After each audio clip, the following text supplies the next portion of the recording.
Hello everyone, welcome back to my channel. आशा करता हूँ आप लोग अच्छे होंगे, खुश होंगे, सुरक्षित होंगे। जैसा कि आपने पिछले व्लॉग में देखा था, मैं इंडिया से ह्यूस्टन आ चुका हूँ अपने अपार्टमेंट में। और थकान तो है मुझे अभी भी, लेकिन 1.5 महीना हो चुका है और ना घर में कुछ राशन नहीं है। तो चलते हैं, पहले ग्रॉसरी की लिस्ट बनाते हैं और कुछ ग्रॉसरी लेके आते हैं। आज 2 स्टोर में जाने का मेरा एम है, कॉस्को और ह्यूस्टन का एक लोकल, तो टेक्सास का एक लोकल स्टोर है HEB। तो वहाँ जाएंगे और अपनी ग्रॉसरी लेके आते हैं। तो मैं जब भी जाता हूँ ग्रॉसरी स्टोर, ऐसे एक पेपर पे अपनी लिस्ट लिख के जाता हूँ, क्योंकि मेरे साथ ना दिक्कत क्या है, मैं ना भूल जाता हूँ कि लाना क्या है। और ये तो है नहीं कि किराने की दुकान तो बगल में है नहीं कि जब चाह चले गए। एक्चुअली नॉट किराने की दुकान, लेकिन डाउन द स्टोर एक और, डाउन द रोड एक और स्टोर है मेरे घर से, क्रोगर। वहाँ मैं बहुत कम ही जाता हूँ। अच्छा स्टोर है, मतलब पूरे अमेरिका में है क्रोगर की ब्रांचेस, बट मैं वहाँ कम जाता हूँ क्योंकि मैं HEB और कॉस्को से अपनी सारी ग्रोसरी करता हूँ। तो ये जो लिस्ट होती है ना, ये मेरे बड़े काम आती है। बस मैं स्टोर में निकाल लेता हूँ लिस्ट, और जो जो मेरे को सामान चाहिए होता है वो ऑलमोस्ट फिक्स्ड ही होता है। हर हफ्ते मेरी ग्रोसरी काफ़ी फिक्स्ड होती है। तो वो सब करते कराते मैं बस फटाफट सामान लेके आ जाता हूँ। और जब से कोविड शुरू हुआ है, तब से मैंने ग्रोसरी स्टोर्स में टाइम स्पेंड करना कम कर दिया है। कोविड के पहले तो मैं ग्रोसरी पूरी ऐसे इंजॉय करता था, थेरेपी की तरह 1 घंटा वहीं घूमता था, पूरे स्टोर में मजे करता था। लेकिन जब से हमारे कोविड महाराज आए थे, टाइम कम लगाता हूँ, इसलिए ये लिस्ट हमेशा मैं रखता हूँ। और अगर आप लोग बैचलर हैं और घर से बाहर रहते हैं, चाहे इंडिया में रहते हैं चाहे कहीं रहते हैं, अमेरिका, ऑस्ट्रेलिया, कनाडा, कहीं रहते हैं, तो ऐसी एक लिस्ट लेके ग्रोसरी स्टोर जाए कि कभी नहीं भूलेंगे कि आपको क्या लेना है। पेपर पे लिख लो, फ़ोन पे लिख लो, रिमाइंडर लगा लो, लेकिन लिख के जाया करो लेना क्या क्या है। उससे ना एक तो ये भी होता है कि आप सामान कम लेते हो, तो इकोनॉमिकल भी है और कुछ भूलते भी नहीं हो। तो चलिए, और 2-3 चीज़ें हैं, मेरे को 2 काम हैं। सबसे पहला तो 1.5 महीने से गाड़ी नीचे खड़ी है, ऑन करके देखते हैं वो होती है कि नहीं। उसके बाद मुझे अपना मेल चेक करना है, जो मेरे लेटर्स आते हैं वो चेक करना है कि वो क्या क्या आए हैं, वो कलेक्ट करते हैं और फिर ग्रोसरी स्टोर चलते हैं। तो चलिए। तो जब मैं गाड़ी स्टार्ट करी तो सीमलेसली गाड़ी और स्टार्ट होगी, लेकिन जो मैंने दूसरी चीज़ नोट करी वो थी कि कार में थोड़ा फ्यूल कम था। तो मैं आया कॉस्को पे अपनी कार में गैस भरवाने के लिए, क्योंकि कॉस्को में one of the cheapest gas prices होते हैं। और मैं सच बताऊं, मैं गैस का प्राइस छोड़ के गया था $2.8 पर गैलन मार्च में, और अब मैं वापस आया तो मुझे मौसी बता रहे थे कि प्राइस कम हुआ है। और कम होने के बाद कॉस्को पे मुझे गैस का प्राइस मिला 3.6। ये रशिया, सीरी के बच्चे तो चुप हो जा। ये रशिया और यूक्रेन की वॉर में फाइनली मुझे पिंच होना स्टार्ट हो गया, क्योंकि आज मैंने पहली बार अब गैस भराई है आफ्टर द वॉर है स्टार्टेड। तो अब पता नहीं क्या क्या महंगा होगा। अभी तो ग्रोसरी स्टोर में भी थोड़ा फटका लगेगा जब सभी चीज़ों का प्राइस महंगा हुआ होगा। अभी तक तो इंडिया में मम्मी ग्रोसरी कर रही थी और पता नहीं चल रहा था, क्योंकि मैं खुद नहीं जा रहा था, फ्यूल व्यूल में ध्यान नहीं दे रहा था। लेकिन अब जब खुद की जेब से पैसा जाएगा तो पता चलेगा सब महंगा हो चुका है। अब चलते हैं कॉस्को के अंदर।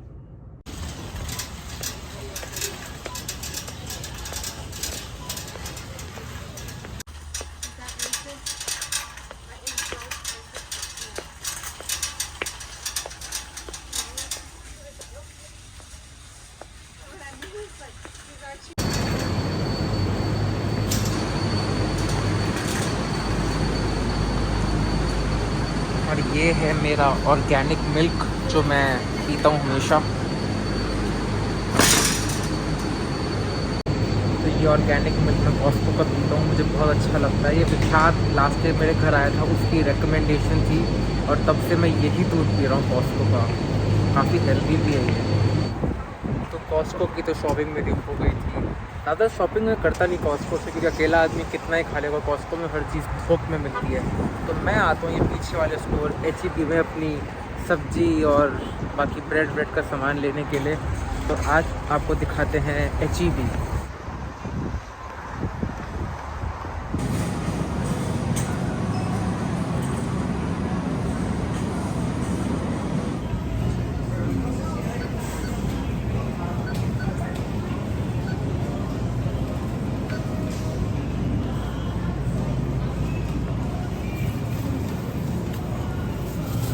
इधर ऐसे हम अपनी सब्जी को खुद ही तोल लेते हैं, खुद ही उस पर वेइंग लगा देते हैं कि बाद में चेकआउट के टाइम पे जल्दी हो जाए सारा काम। अब मुझे लेनी है अदरक। अगर किसी को सुशी खानी है तो सुशी काउंटर भी है। और ये ब्रेड काउंटर इनका, बहुत अच्छी ब्रेड्स मिलती हैं यहाँ पे। और मेरे बन कहाँ गए? वो ये मैं बन्स लेता हूँ, ये बड़े अच्छे लगते हैं मुझे, डिनर बन्स। आई होप मेरे वाले हैं। ऐसे बन्स होते हैं, मैं इसको सब्जी के साथ कभी कभी खा लेता हूँ, बड़े फिलिंग रहते हैं। अब चलते हैं, मैं अपनी ब्रेड लेने चलता हूँ। अरे इतना सेक्शन खाली है, ये तो कभी नहीं देखा हमने।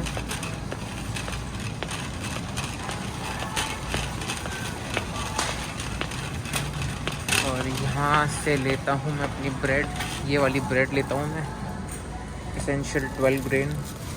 तो डेट देखें इसकी, मई 2, शादी मई 2 का, तो चलो एक ले लेते हैं। मेरे पीछे इतनी सारी टिप्स देख रहे हैं, ऑप्शन ही ऑप्शन होते हैं यहाँ तो, हर चीज़ के थोक में मार से कहते हैं। तो चलो मेरी ग्रॉसरी तो अब हो चुकी है, उसको बस पैसे देते हैं और निकलते हैं यहाँ से घर के लिए। एवरीवन, आज है सैटरडे मॉर्निंग, और कल तो मैं जब ग्रॉसरी करके आया तो बस अपने दोस्तों से थोड़ी बात करी और कुछ खा पी के मैं तो 9:30 सो गया था। हिम्मत ही नहीं थी, आँखें खुली नहीं रही थी। 9:30 सोया, बीच में पता नहीं एक बार उठा था मैं, और उसके बाद अब मैं सीधे सुबह 7 बजे उठा। थकान तो है मुझे भी, थकान तो जाने में 2-3 दिन लग जाएंगे। तो उठ के थोड़ा डिश वॉशर खाली करना, ये रहा मेरा डिश वॉशर। इसके बिना तो मेरा जीना ही नहीं है, इस डिश वॉशर के बिना। तो इसमें जितने बर्तन थे उनको कल एक बार दोबारा धो के और सब कुछ किचन ठीक करके अब मैं वापस आ गया अपनी हेल्दी रूटीन पे। तो मैं सुबह सुबह बना रहा हूँ गर्म पानी में नींबू और शहद का मिक्सचर। तो ऐसे यहाँ पे शहद मिल जाता है और ऐसे एक लेमन स्क्वीज्ड बॉटल मिल जाती है, इसमें नींबू स्क्वीज्ड होता है। तो बस इसमें गर्म पानी में डाल देता हूँ और फिर मिक्सचर बना के मैं इसको रोज़ सुबह पीता हूँ। हेल्थ के लिए बहुत अच्छा है। और हेल्थ से याद आया, मैं अपने वेइंग स्केल पे भी खड़ा हुआ था, तो 1.5 महीने की इंडिया ट्रिप में मेरा 6 किलो वेट बढ़ गया। तो इसको भी थोड़ा कम करेंगे, थोड़ी मसल वसल बिल्ड करेंगे, लेकिन इस वेट को थोड़ा कम करेंगे क्योंकि टेक्निकली मेरा BMI अब 25 के ऊपर चला गया, जो 2 साल से मैंने मेंटेन करके रखा हुआ था। पर चलो, इंडिया ट्रिप यही तो होती है, खाते पीते रहो, घूमते फिरते रहो। गर्म पानी पीते हैं और अब फिर नहा धो के लॉन्ड्री करते हैं और फिर कुछ ब्रेकफास्ट करते हैं। और फिर आज चलेंगे हम एक इंडियन स्टोर, क्योंकि ना मुझे थोड़ा प्याज और ये सब का सामान थोड़ा सा लेके आना है घर पे, ग्रोसरी का, जो कल मेरे को अमेरिकन स्टोर पर नहीं मिला। तो चलिए आपको फिर आज एक बड़ा इंडियन स्टोर पे दिखाते हैं ह्यूस्टन में। नहा धो के आ गया, सुबह अपना जो लॉन्ड्री का काम था, जो थोड़ी पढ़ाई वढ़ाई करनी थी, वो सब कर ली है। तो अब चलते हैं इंडियन स्टोर। मेरे को थोड़ा प्याज लेनी है, पोहा, ये सब चीज़ें लेनी है। और एक चीज़ और, मैं पोहा इंडिया से इसलिए नहीं लाया, एक तो मैं लास्ट में भूल गया, बट पोहा एक काइंड ऑफ राइस है। और US में जब आप ट्रैवल करते हो इंडिया से या फिर कहीं से भी, वो कहते हैं राइस और राइस प्रोडक्ट्स नहीं लाने चाहिए, इनफैक्ट प्रोहिबिटेड है। और तो और, जब मैं अपने सूटकेसेस कलेक्ट कर रहा था न्यूयॉर्क पे, और जब मैं बाहर निकल रहा था अपने ट्रांजिट के लिए यूनाइटेड को देने के पहले, उन्होंने मेरे को रोक लिया था और उन्होंने मेरे बैग्स चेक किए थे। और उनका यही क्वेश्चन था कि आपके पास राइस और राइस प्रोडक्ट्स जैसी कुछ चीज़ है तो नहीं अपने बैग्स में। और उन्होंने मेरा खाने का सारा सामान खोल के एक बार चेक किया था। तो इसलिए मैं कहता हूँ राइस नहीं लानी चाहिए US से। तो अब बस ये सब सामान लेते हैं, मतलब सामान लेने के लिए चलते हैं। और उसके पहले जो एक और काम है वो है, मेरी कार बहुत गंदी हो रही है, तो मेरे को एक कार वॉश करवाने भी जाना पड़ेगा। तो मैं आपको दिखाता हूँ। यूजुअली 2 तरीके से कार वॉश होती है। एक तो आप गैस स्टेशन में ही यहाँ पे कार वॉश करवा सकते हैं, आप ड्राइव थ्रू में जाते हैं और कार में बैठे रहते हैं और वो कार वॉश कर देते हैं। दूसरा हाथ से कार वॉश होता है यहाँ पे। वो मेरे घर के पास एक एशियन कंपनी है, वो छोटा सा मॉम एंड पॉप शॉप, तो उनके पास मैं जाऊँगा और वो मेरी कार वॉश कर देंगे थोड़े से पैसे में। तो मैं आपको वो सब भी दिखाता हूँ और फिर इंडियन स्टोर चलेंगे। चेंज ऑफ प्लान, पहले मैंने सोचा इंडियन स्टोर का काम कर लेते हैं, क्योंकि वो जो जगह है कार धुलवाने की वो रास्ते में पड़ेगी मेरे। तो पहले ये काम करते हैं और उसके बाद फिर जाते हैं कार धुलवाने के लिए। तो आइए आपको दिखाते हैं अमेरिका में इंडियन एशियन ग्रोसरी स्टोर्स कैसे होते हैं।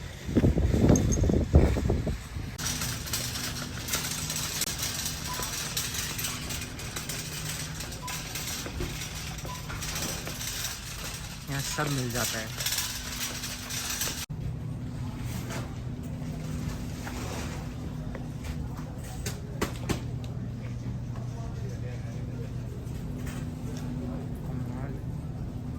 सारे तरह के राइस मिलते हैं जो आपको खाने हैं।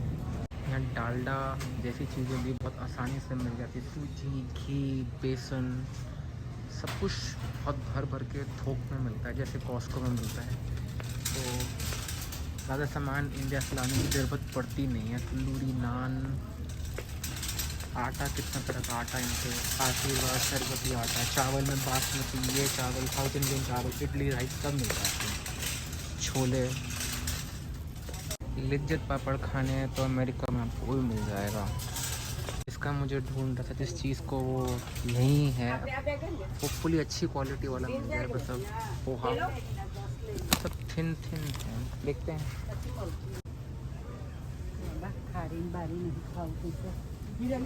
खाकरा, भुकड़ी, जलजीरा, मखाने सब मिलता है यहाँ पे।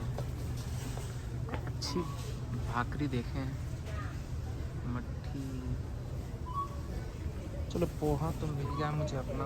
अब प्याज व्याज देखें, किसी को अचार चाहिए तो कितने ऑप्शन हैं आपके पास अचार के लिए। फ्रेश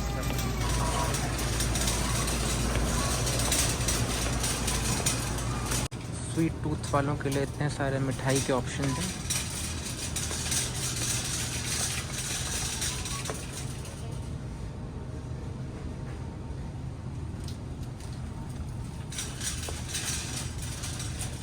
ख़त्म होने का नाम नहीं ले रहा। टर्किश डिलाइट्स, चॉकलेट्स भी हैं इधर। ये मेरी कार वॉश शुरू हो गई। मैं कार के अंदर बैठा हूँ और ये अब पूरी कार वॉश हो रही है।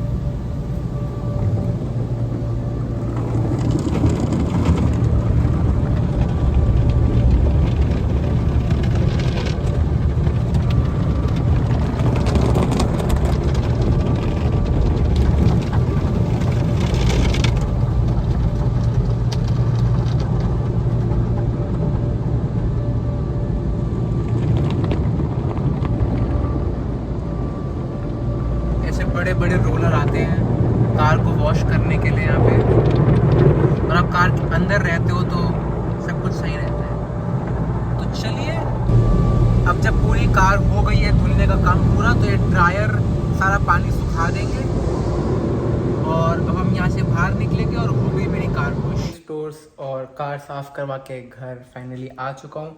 तो कार वॉश जो आपने अभी देखी, मैं वहाँ गया था जहाँ पे वो हाथ से कार धोते हैं। तो एक तो उनका प्राइस बढ़ गया और मुझे पैसे एक्स्ट्रा देने में दिक्कत नहीं है, हाथ से कार धुलना अच्छा ही रहता है। बट मैंने उनसे पूछा कितना टाइम लगेगा, तो कहते हैं आधा घंटा। अब आधा घंटा अगर मैं वहीं लगा देता कार वॉश करवाने में, तो मुझे घर आके खाना भी, चावल बनाना था। जैसे अभी आप देख रहे हैं यहाँ पे मैं अपना जीरा राइस बना रहा हूँ।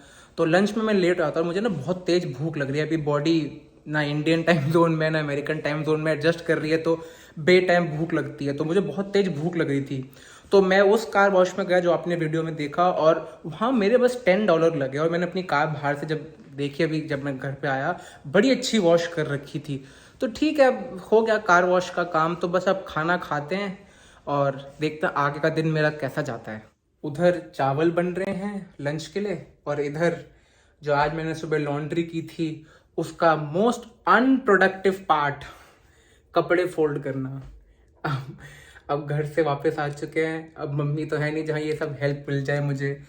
तो खुद कपड़े धो और खुद कपड़े फोल्ड करो। तो समय का सही सदुपयोग, चावल को गैस पे चढ़ाया, उतना टाइम में कपड़े फोल्ड करेंगे, क्योंकि टाइम बचाना बहुत ज़रूरी है।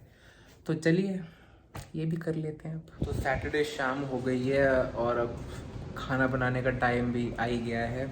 और यहाँ मम्मी तो है नहीं कि बेटा आओ टेबल पे बैठ जाओ, खाना तैयार है। यहाँ तो सब कुछ खुद ही करना पड़ेगा। और मैं यूजुअली शाम को काफ़ी लाइट ही खाता पीता हूँ, तो आज मेरा मन कर रहा है गुआकामोले सैंडविच खाने का। तो चलिए सामान निकालते हैं और बनाते हैं गुआकामोले सैंडविच खुद। तो गुआकामोले सैंडविच बनाने के लिए हमें चाहिए, सैंडविच के लिए ऑब्वियसली ब्रेड तो आप खाएंगे ही और बटर भी लगाएंगे ही, लेकिन गुआकामोले का मेन इंग्रेडिएंट है ये एवोकाडो, जिसको हम अभी पीस लिटरली इसको मैश करेंगे। उसमें थोड़ी सी ये प्याज चॉप करके डालेंगे, थोड़ा सा ये टमाटर चॉप करके डालेंगे, प्याज जो हरी मिर्च है ये चॉप करेंगे। मैं हल्का सा नमक डालता हूँ, थोड़ा सा इसमें नींबू का जूस डालना होता है, और ये सबको मैश करके आप बटर लगा के इसमें थोड़ी चीज़ डाल सकते हैं। मेरे पास चीज़ नहीं है, मैं आजकल कुछ हेल्दी खा रहा हूँ। और बस ये एवोकाडो लगाइए और आपका गुआकामोले सैंडविच। तो मेरा ये गुआकामोले सैंडविच डिनर के लिए तैयार है। मैं इस डिनर को खाता हूँ। और हाँ, एक बात तो बताना भूल गया, इस गुआकामोले में फ्रेश सिलेंट्रो जो धनिया होता है वो भी पड़ सकता है। मैं डालना भूल गया क्योंकि मेरे घर में था नहीं। तो अगर आप इसको सिलेंट्रो को डालेंगे तो और अच्छा लगेगा। मैं ये डिनर करता हूँ और आई थिंक ये व्लॉग थोड़ा सा लंबा हो गया है, तो मैं इसको यहीं एंड करता हूँ। अगर ये व्लॉग अच्छा लगा हो तो प्लीज़ इसको अपने फ्रेंड्स और फैमिली के साथ शेयर करिए। अगर आप मेरे चैनल पर नए हैं तो प्लीज़ मेरे चैनल को सब्सक्राइब कीजिए और वो जो बेल आइकन है उसको दबा दीजिए, सो दैट जैसे ही मैं वीडियो अपलोड करूँ आपको नोटिफिकेशन आ जाए। आप लोग अपना ध्यान रखें, सेफ रहें, सुरक्षित रहें। मैं आपसे मिलूंगा बहुत जल्दी एक नए व्लॉग के साथ। तब तक टेक केयर, बाय बाय।